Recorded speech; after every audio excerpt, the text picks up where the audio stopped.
coming to you live from Georgetown, Guyana. Here are the major headlines for today. Burmese man body found inside submerged car in Demerara River. Government plans to beef up security in city following the shooting death of a gold miner. First drug treatment court opens to reduce strain on prison system. GMBA plans to monitor broadcasters in upcoming election season. And Michael Bhopal tops again. Hops top Cape performance spot. Over to you, Kingsley. Thank you, Samuel. Here are the headlines of some of the stories we'll be covering in tonight's Regional International Newscast. Guyanese joins New York Mayor as Diwali celebrations commences worldwide. We'll tell you that the Republicans accuse Adam Schiff of false retelling amidst the impeachment probe. And Canadians head to the cast their ballot in the 2019 general elections. Over to you, Abel. Thanks, Kingsley. I'll take a look at the sports headlines. Guyana to host 2020 Caribbean Mini and Pre-Cadet Table Tennis Championship. Suriname nominates champions 4 with a clean sweep of the major titles. And Andy Murray claims first ATP singles since undergoing second hip surgery. Over to you, Samuel. Thanks, Abel. And now for a look at the news. In light of the recent shooting death of a gold miner in the Silver Street Kitty, Georgetown, government is currently looking at ways of ramping up security for the sector in the capital city, Georgetown. Dion Stall, 44, of Barima Avenue, Bel Air Park, Georgetown, was last Monday fatally shot when gunmen tried to rob him as he was about to conduct business at Eldorado Trading. Minister of Natural Resources Raffle Trotman told reporters last evening on the sidelines of a wake held for Stall of the Ghana Gold and Diamond Miners Association, GDDMA, on North Road, Georgetown, that the National Security Commission has started to look at ways they can enhance security. Open quote. I believe the first step would be to catch the persons who committed this heinous crime and make them an example to persons who have similar intentions that will not be tolerated, end quote, he noted. Trotman believes that it will demonstrate to miners and others that security everywhere is being paid attention to. He added, and I quote, as Minister of Natural Resources, I can only say that it is under active consideration and efforts are in place to beef up security, end quote. Trotman, PPPC presidential candidate Irfan Ali, former Natural Resources Minister Robert Prasad, and former GGMC Commissioner William Wolford were among those who attended the wake. Meanwhile, police have issued wanted bulletins for 2 men who are wanted for questioning in connection to the murder of Dion Stall. We find out more in this report. The men have been identified as Lennox Estwick, age 23, of Lot 640 South Amelia's Ward, Linden, and Delon Demon Morgan, also called Shane Morgan, and he is aged 33. The wanted bulletins were issued in light of the recent shootout between Estwick and ranks of the Ghana Police Force. Police investigators had received intelligence that Estwick was hiding out at Mackenzie Linden. Unfortunately, though, Estwick at that instance successfully evaded the police dragnet. Estwick has had previous antecedents and was listed among the 14 males that were recently arrested as suspected gang members in Linden. Police in the statement have urged that anyone with information that may lead to the arrest of Lennox Estwick and Delon Morgan, also known as Shane Morgan, is asked to contact the police on telephone numbers 226-1389 or the nearest police station. Since the fatal shooting of the gold miner at Eldorado Trading last week, police have since revealed that 2 persons are in custody as investigations continue into the botched robbery that occurred at the Silver Street in Newtown, Kitty on October 14. Dion Stall, the miner previously referred to as Mao, 44, of Charity Essequibo Coast and of Barima Avenue, Bel Air, died following a shootout with one of the bandits that ensued following the attempted robbery. According to the police reports, they have in custody Dr. Alonzo De Santos and Wayne St. Hill. Dr. De Santos is also reportedly a Guyana Defense Force reservist and was implicated for allegedly treating the wounded bandit involved in the robbery. The doctor allegedly went to the bandit's home in Sophia to administer treatment. He did not report the matter to the authorities in accordance with established standard operating procedures for medical personnel in Guyana. Wayne St. Hill was the alleged driver of the getaway car used in the robbery.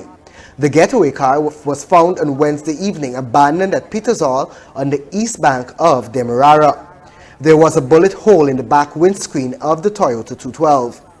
Globespan 24x7 News was informed that Stahl and its driver had earlier visited a business place on Sherry Street and completed a business transaction, after which they proceeded in a Toyota Carina 212 car, bearing registration PPP 7227, to Eldorado Trading at 63 De Silva Street, Kitty, to conduct another transaction.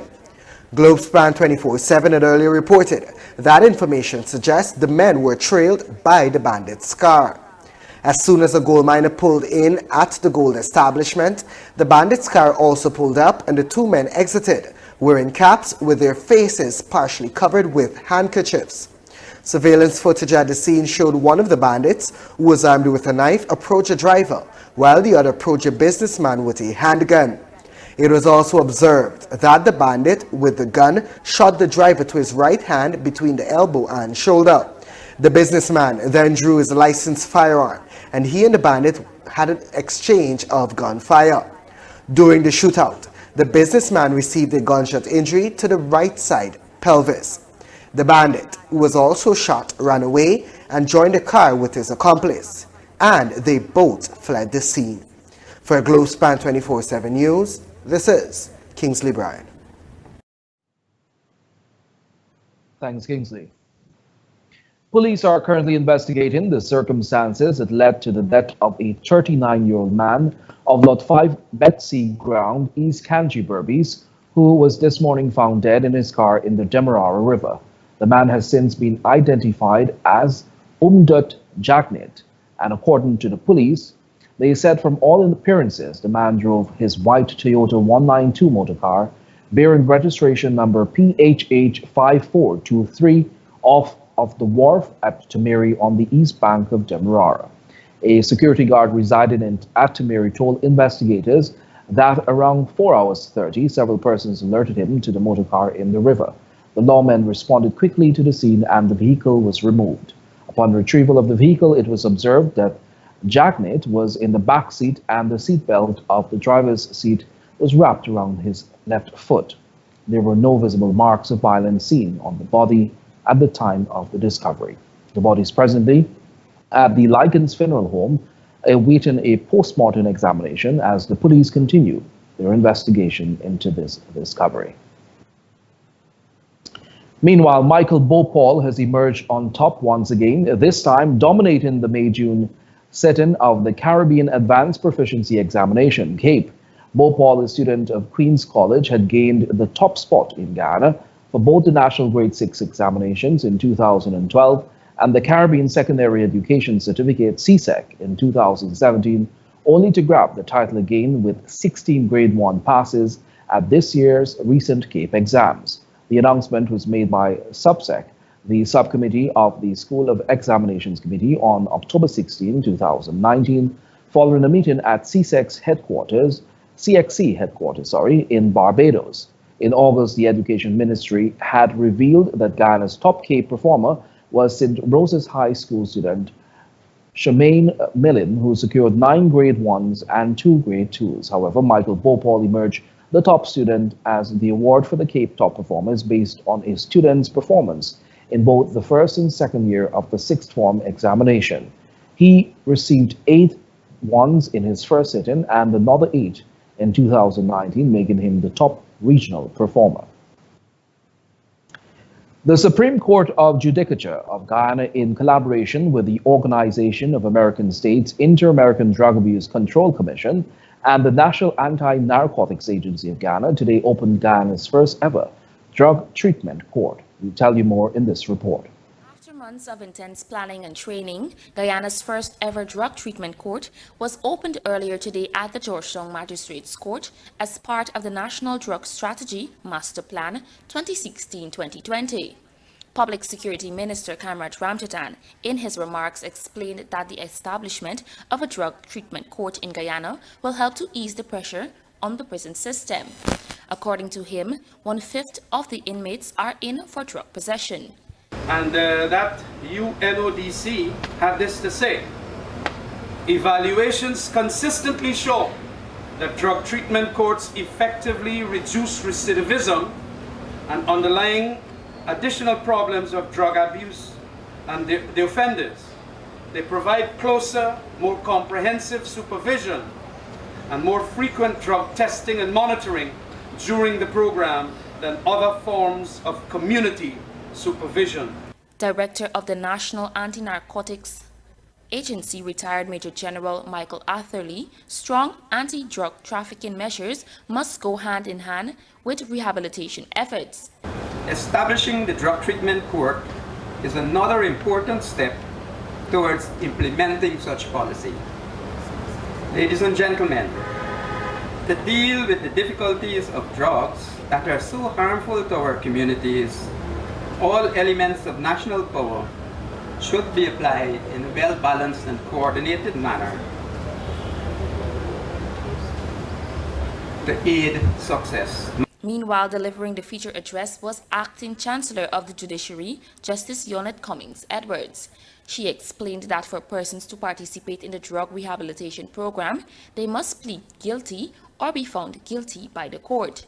The offender is provided with an option of a custodial sentence or to enter a treatment program as an alternative.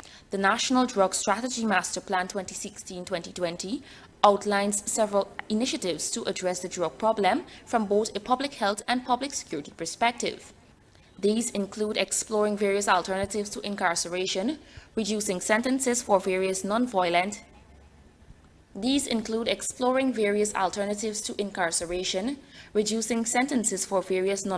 drug-related offenses, and the establishment of such a court. For Globespan 24x7 News, Shakima Day. Thanks, Shakima. The much controversial Narcotic and Psychotropic Substances Control Act will soon be amended to reduce jail sentences for offenders caught with small quantities of marijuana. This information was revealed by Attorney General and Legal Affairs Minister Basil Williams, speaking at an event earlier this morning. The Attorney General Chambers, on behalf of the government, has drafted an amendment to the Narcotic Drugs and Psychotropic Substances Control Act, Chapter 1010. The purpose of this bill is to reduce prison overcrowding by removing the custodial sentence for small amounts of cannabis. The draft bill has amended Section 4 of the Act by providing that the offenses of possession of cannabis of a quantity which does not exceed 30 grams and possession of any substance represented or held out by the accused to be cannabis, not exceeding 30 grams, will be summary offenses, and penalties prescribed for commission of those offenses are monetary fines. According to Williams, for such small quantities, no custodial penalty would be attached. For years, several organizations have been calling for the act to be amended since in its current state, it is seen as archaic. The minister also noted that the quantity of cannabis that any person can be given a trafficking charge will be increased with the passage of the bill. Furthermore, the bill has increased the quantity of cannabis for which a person may become liable to a penalty of trafficking from 50 grams to 30 grams. Ladies and gentlemen, the government is confident that this project will be a success and that it will realize its objective. In 2015, government parliamentarian Michael Carrington presented the bill to be debated before the National Assembly with regards to that same issue. However, Public Security Minister Kemraj Ramjatan said the bill needed to be refined. He stated that the aim is not to decriminalize the possession of marijuana, but rather the idea is to end custodial penalties for small amounts. Existing laws have seen many young people being imprisoned for using small amounts of the substance, thereby contributing to the overcrowding of the prisons. The township of Mabaruma is slated to have an immigration and passport office constructed within the sub-district. The office will also serve residents of the Markatai and Maruka sub-districts. The announcement was made by Director General of the Ministry of the Presidency, Joseph Harmon, at a community engagement with residents of Hosororo Region 1 on Saturday last. At the engagement, the Director General assured residents that the government is there to serve the people and to act in their best interests, while underscoring that the government places a high premium on public services such as education, health, and increased river and road connectivity. Harmon also stated that the administration is also focused on the decentralization of public services, the Department of Public Information reported. Harmon explained that the establishment of the passport office in the township will allow for greater extension of government services referring to the registration of births and deaths. Similar interventions have been made in the townships of New Amsterdam, Lethem, and Linden. Remember to like our Facebook page and subscribe to our YouTube channel for the latest news in Ghana, the Caribbean, and around the world.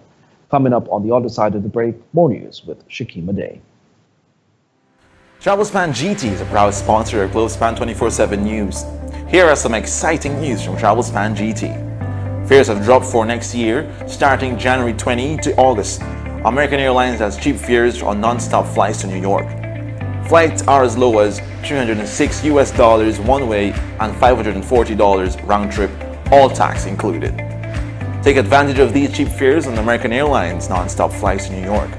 Travelspan has also cheap fares to Miami, Toronto, Canada, and the Caribbean. Call Travelspan GT in Georgetown at 227-1701, that's 227-1701, or in Rose Hall call 337-4298, and New Amsterdam at 333-6230. That call Travelspan GT in Georgetown at 227-1701, that's 227-1701, or in Rose Hall, call 337-4287. And in New Amsterdam at 333-6230.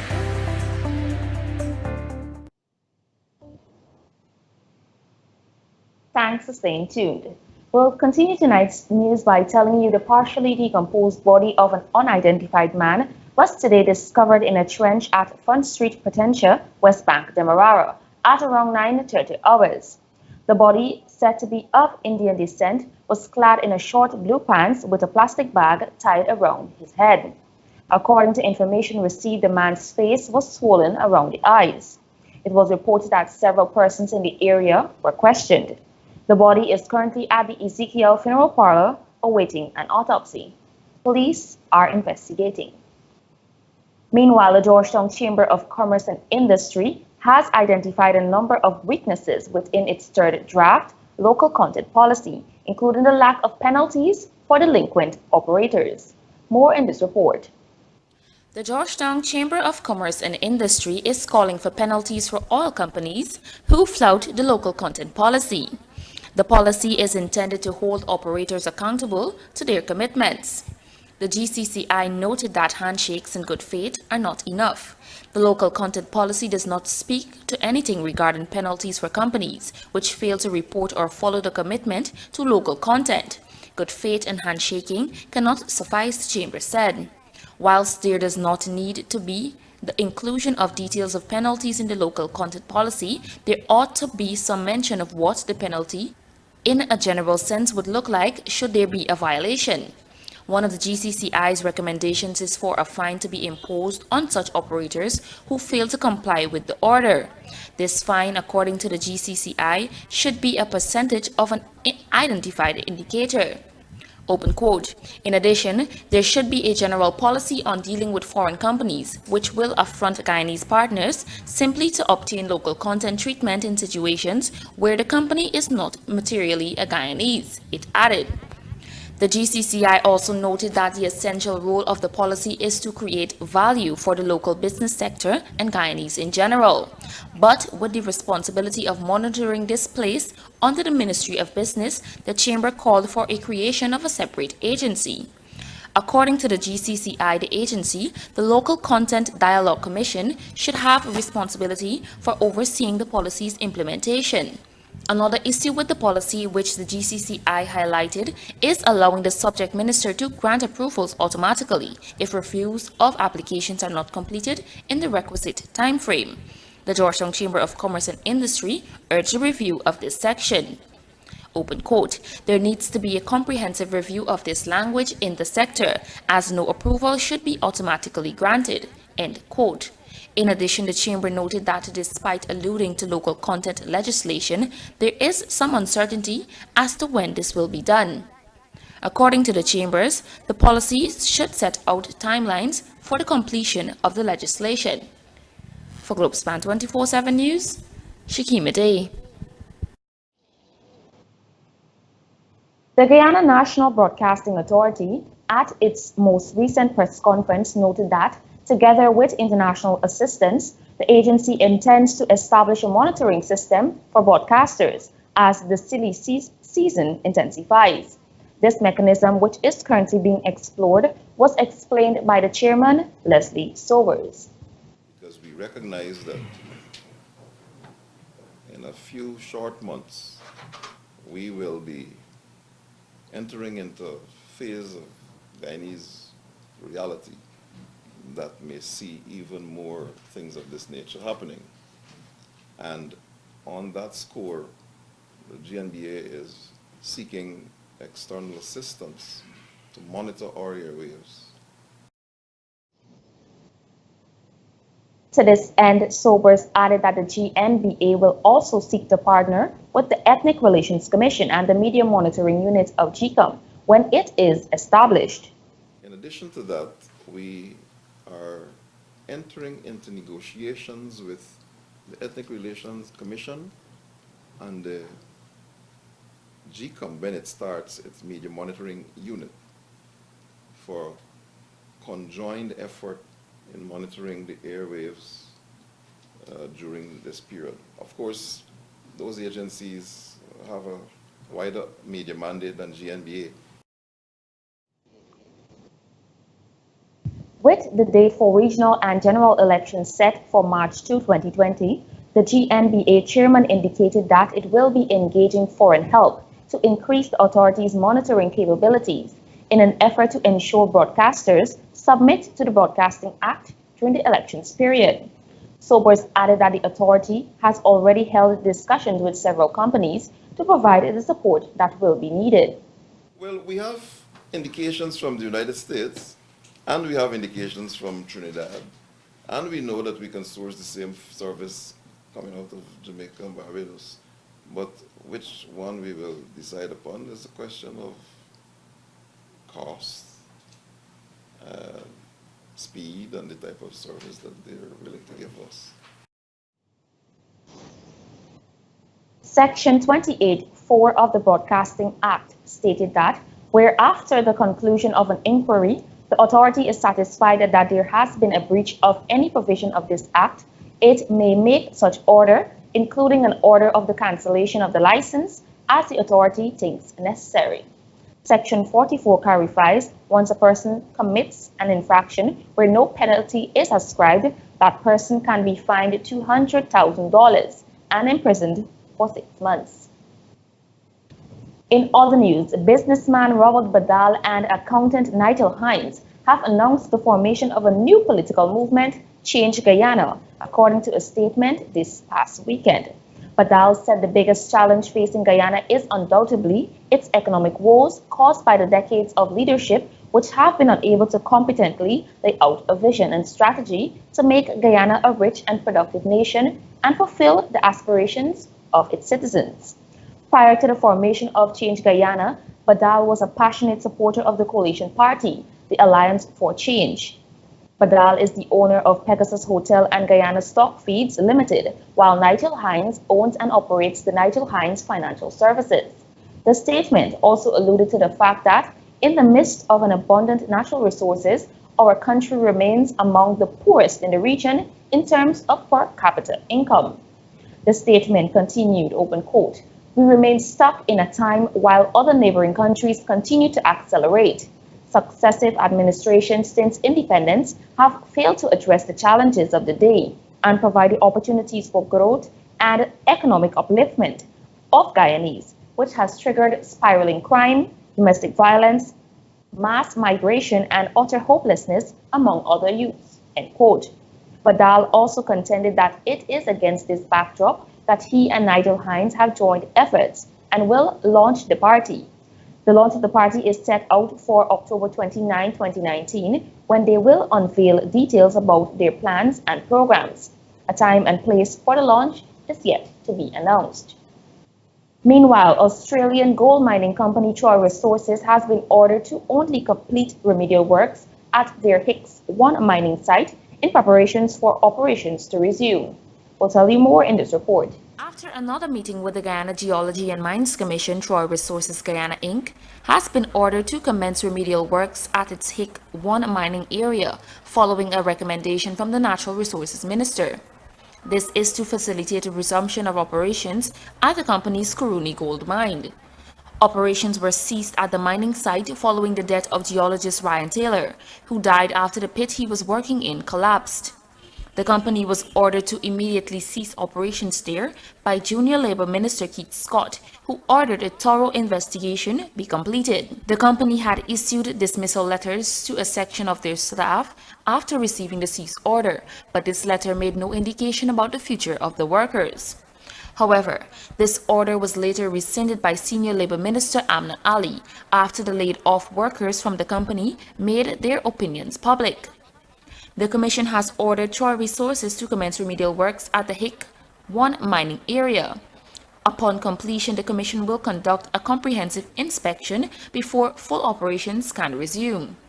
The company has been cooperating with the GGMC to ensure that all safety requirements are met. Meanwhile, the investigations into Ryan Taylor's death was reportedly completed by the Commission and the Social Protection's Occupational Safety and Health Department. The findings of the report will be presented to the various ministries and the GGMC before being made available to the public. For Globespan 24x7 News, Shakima Day. Republic Bank, in a notice, is advising customers of the bank that their services will be temporarily interrupted from Thursday, October 31 to Sunday, November 3, to facilitate the bank's migration to a new core banking system. In a release, it was noted that the bank will be closed on Friday, November 1, 2019. However, to meet customers' banking needs, the bank has advised a new schedule for the bank's closure. All of the branches as of October 21 to 30th will have an extended operation time of up to 1,500 hours. But on Thursday, October 31, all branches will be closed at 12 p.m. The release also noted that some of their key services will also be unavailable from 1,400 hours on Thursday, October 30th to 1,600 hours on Sunday, November 3rd, 2019. Those services are ATM, POS, internet banking, and online transactions. Republic Bank will resume normal operations on Monday, November 4, within the normal business hours. Republic Bank, in the notice, is urging all customers who wish to avoid any inconvenience to conduct their business transactions by October 31. Republic Bank concluded that the bank sincerely regrets any inconvenience which has become necessary to better enable them to serve customers' needs in the future. Persons who require more information are asked to contact customer care number 223-7938 or via email at gyemail@rfhl.com. We'll now take a short commercial break and be right back. To keep up with breaking news in Guyana, the rest of the Caribbean, and on the international scene, like, follow, and subscribe to Globespan 24x7's Facebook and YouTube news page. Join the conversation, get live news on the go, and news and details right here on Globespan 24x7 News. Travelspan is a proud sponsor of Globespan 24x7 News. Travelspan has some cheap fares to Guyana on American Airlines flights. Fly from January for $234 one-way and $512 round-trip. Take advantage of these cheap fares on American non-stop flights from JFK to Guyana. That's non-stop flights from JFK to Guyana, starting as low as $234 one-way and $512 round-trip. And also has the cheapest fares for Christmas that starts as low as $799 round-trip. Travelspan celebrating 25 years in business with over 10 offices to serve you. Call 718-845-0437. That's 718-845-0437. Or book online at Travelspan.com. Book early and save.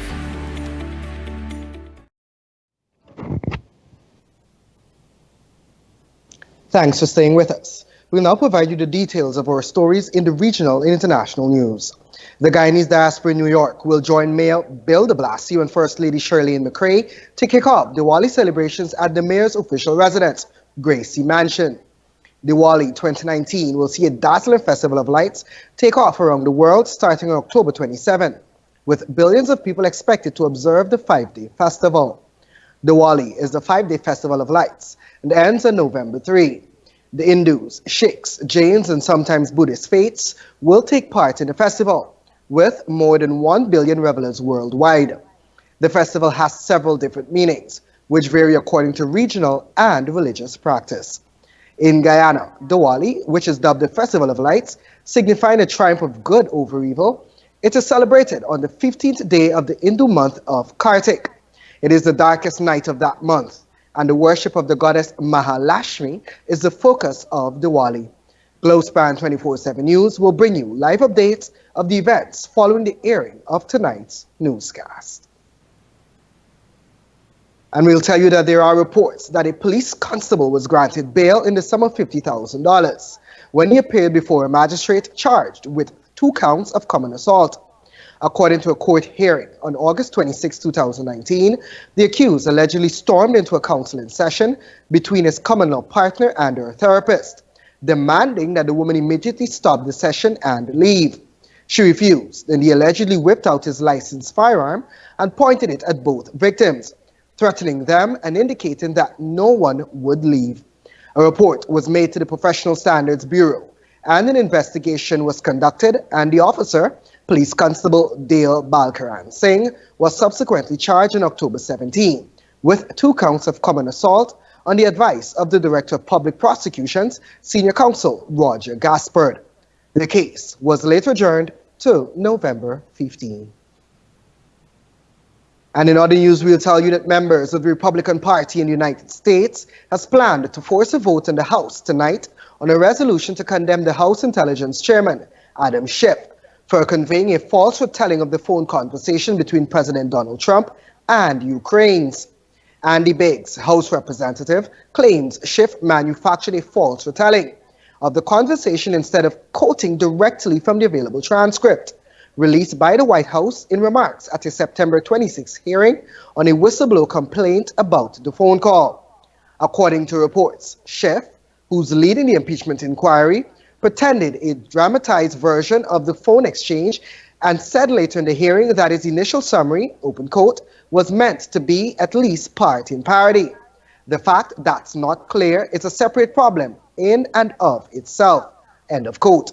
Monday's vote comes ahead of several additional closed-door depositions this week by the House Intelligence, Foreign Affairs, and Oversight Committees in the impeachment probe against President Donald Trump. And we'll tell you that it's Elections Day in Canada, and citizens are heading to the polls to vote in a general election, with Prime Minister Justin Trudeau's Liberals hoping to hold on to the majority. However, the outcome appears unlikely, as polls suggest the result of the vote is headed towards a hung parliament. The Liberals have been deadlocked with their center-right Conservative rivals. Approximately 4.7 million Canadians voted in early polls last weekend, according to Elections Canada, a 29% increase from votes cast in advance in the 2015 general election. Over 27 million people are registered to vote in the race for control of Canada's 338-seat House of Commons. Mr. Trudeau's Liberals had a historic victory in that election, taking 184 of those seats. As the votes are counted and new information surrounding the election services, Globespan 24x7 News will shed light on the Canadian 2019 elections. And turning your attention now to the UK. According to a BBC report, the UK government has published its 110-page bill to turn Boris Johnson's Brexit deal into law. And MPs are facing 3 days of debate over the Withdrawal Agreement Bill, or the WAB, if they approve the intensive commons timetable proposed by number 10. The report said leader of the Commons, Jacob Rees-Mogg, said not backing the proposed schedule could stop the UK meeting the October 31 Brexit deadline. But opposition MPs said there would not be enough time to scrutinize the bill. Even though Johnson agreed a deal with the EU last week, it needs the approval of both the UK and EU Parliament to come into force. Johnson tried to get the deal signed off in the Commons on last Saturday before moving on to consideration of the bill.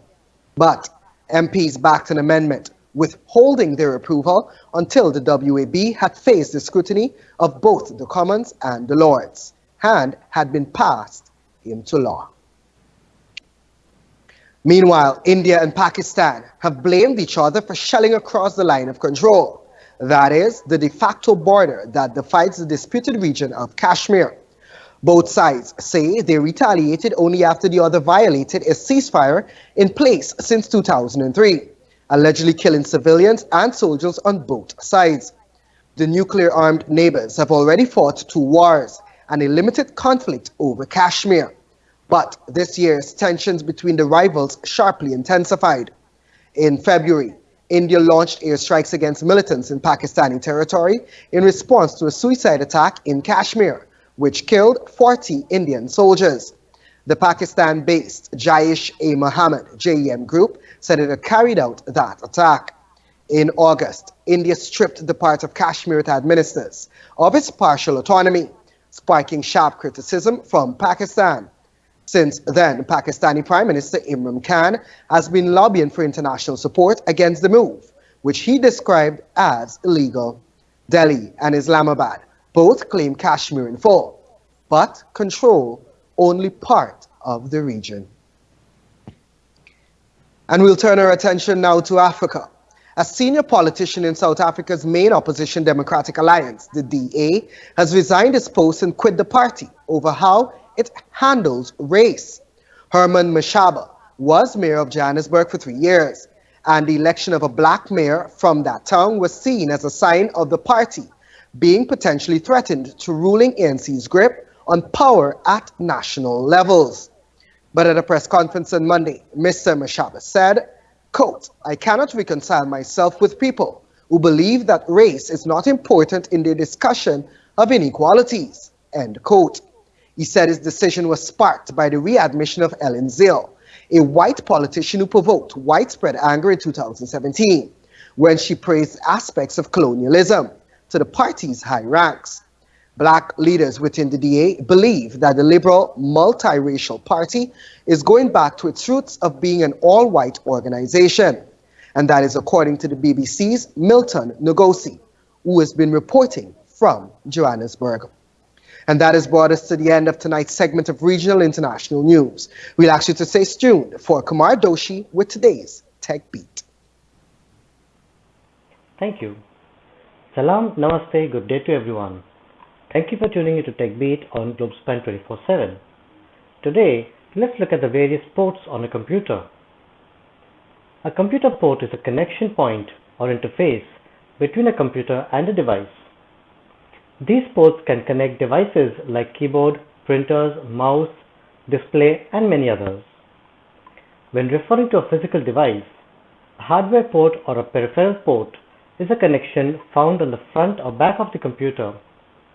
A port is a physical docking point using which an external device can be connected to a computer. Here are some of the common computer ports and their functions. A universal serial bus, commonly known as USB, is the most common interface that enables communication between devices and a personal computer. It connects personal devices such as keyboard, mouse, printers, scanners, flash drives, etc.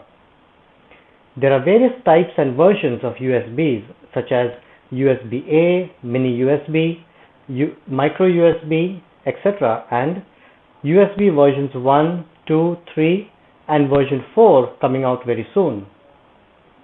USB Type-C is the latest specification of USB and is a reversible connector. USB Type-C is supposed to replace Type A and B and is considered future-proof. A video port is a port used to establish connection between the monitor and the computer in order to display the computer's output. The connection can either be analog or digital. Most computers, laptops, and other portable devices have built-in hardware, modules, and monitor sockets to support monitor ports.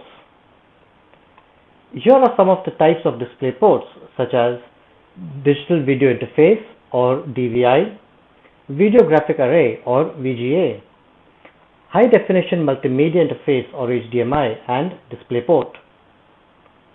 Audio ports are used to connect speakers, mic, or other audio devices to the computer.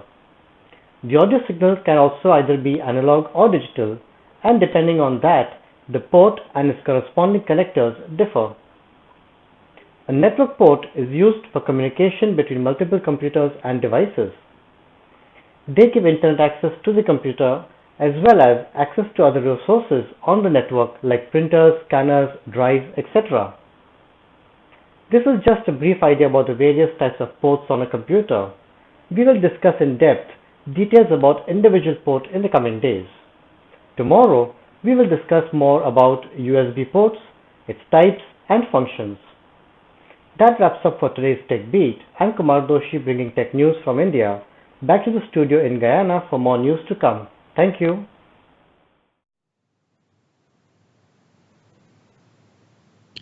Thanks, Kumar. We'll now take a look at our bridge reports.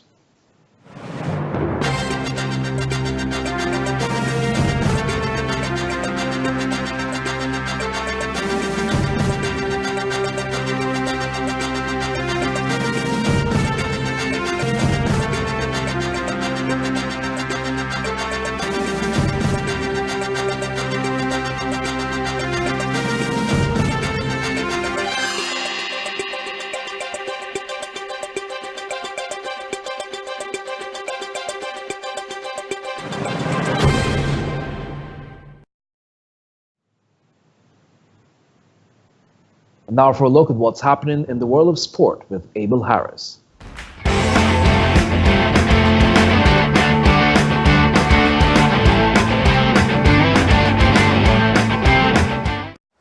Thank you. Let's take a look into some sports. The Guyana Table Tennis Association, in a release on Sunday, noted that they have received the stamp of approval by the Caribbean Regional Table Tennis Federation and the Latin American Federation to host the 2020 edition of Caribbean Mini and Pre-Cadet Table Tennis Championships and Caribbean Hopes Training and Selection Camp in the summer of 2020. The Caribbean Mini and Pre-Cadet Championships form the incubator for regional table tennis and engage girls and boys between the ages of 11 and 13 years and under in the Caribbean region. It is a signature competition in the GTTA's and Caribbean calendar of events. Since it forms the basis for regional table tennis supremacy, an incubator for the development of young emerging table tennis talents, and platform from which all of the region table tennis stars commence their journey. According to the GTTA, the plan is to use these developmental championships as a basis to develop a nucleus of players who can be selected to represent Guyana in future international competitions and to establish a succession plan at the youth level. This will see focus being placed on development of players at the primary level between the ages of 6 to 13 with a view of establishing a national hopes program, thus synchronizing the GTTA programs with ITTF. With Junior Olympic Cycle Games and the World Junior Circuit events being played at the cadet level, it has become of critical importance that Guyana establish a structured feeder system and program if we are to continue to be as successful and to become more competitive. Guyana last hosted the 8th edition of the championships in 2013, where the GTTA fielded and developed a nucleus of 32 players. Suriname dominated Saturday's night Camille's Academy stage of Champions IV with a clean sweep of all major titles up for grabs, including the coveted overall trophy and $200,000, which was won by Mr. Suriname 2019, Fabian Well. The international competition saw a large influx of Surinamese and competitors from Trinidad and Tobago and Antigua and Barbuda traveling to these shores to engage their local counterparts in the Theatre Guild in Kingston, Georgetown in stiff competition. Sylvan Gardner turned back to the years to make his way into the championship round, but the 37-year-old Well was in immaculate condition, and his commanding structure made him a clear favorite. The Suriname's biggest challenge was actually in the heavyweight division, which had some well-sculpted lifters. Guyanese boys Carlos Patterson, 8th position, and Julio Sinclair, 7th, finished at the bottom in that division. The final four of the heavyweight class was all Surinamese, and the striking Sergo Holwyn finished a close second. German Karg placed third, while Jermaine Wason settled for fourth. Multiple-time winner of the senior national title in Twin Island Republic, Michael Callender finished sixth, whilst Antigua and Barbuda's representative Foreign English placed sixth. Andy Murray is back. The former #1 ranked player won the European Open Sunday to claim his first ATP singles title in more than 2 years.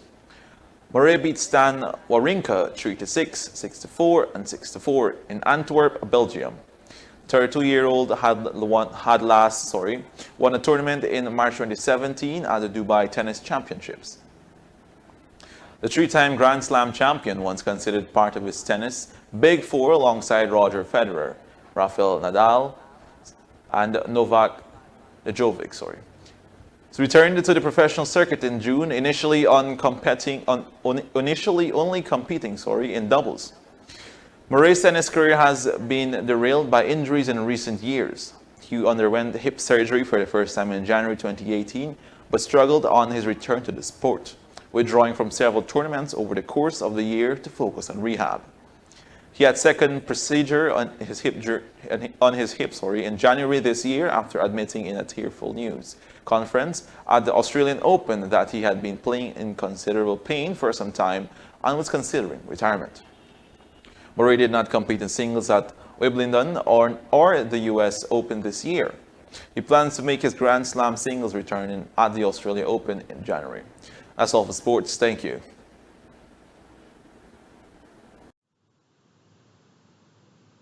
Thanks, Abel. And that has brought us to the end of today's news. Before you go, here's a recap of our major headlines. Berbice man body found inside submerged car in Demerara River. Government plans to beef up security in city following the shooting death of a gold miner. First drug treatment court opens to reduce strain on prison system. GNBA plans to monitor broadcasters in upcoming election season. And Michael Bhopal tops again, COP's top Cape performance spot. Thanks for watching Globespan 24/7 News. On behalf of myself, Samuel Sugnanan, the news and technical teams. Until next time, do have a pleasant rest of the evening. Goodbye for now.